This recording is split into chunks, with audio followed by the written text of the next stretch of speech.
Prophets reprove. There is one thing about the Bible distinctly different from every other book. Its honesty. Although David was king and his own family succeeded him for generations, nothing prevented the full details of his misdeeds in respect to Uriah and his wife. The wrong is as fully exposed as though the king had been a menial of the lowest class. The prophet of the Lord was sent directly to the king by divine command. He made a parable showing the injustice and asked what would be the just decision.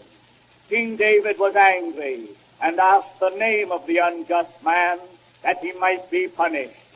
God's prophet fearlessly declared, "Thou art the man." Humbly the king confessed his sin to the Lord. He had already seen his horrible mistake, but his portrayal intensified the wrong. He wept and prayed before the Lord in sackcloth and ashes for forgiveness.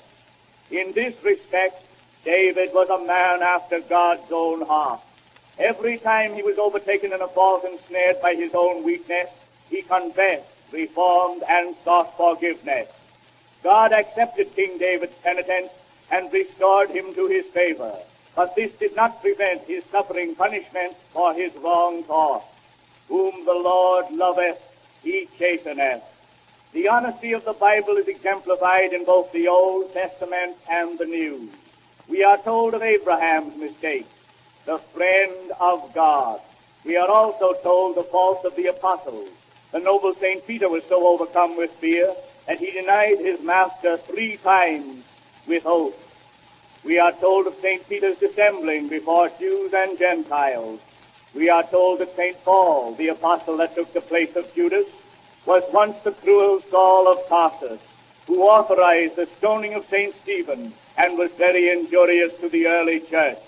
Of St. Peter and St. John we read, "They were ignorant and unlearned men." No other book in the world manifests so great honesty or deserves the same confidence as the Bible.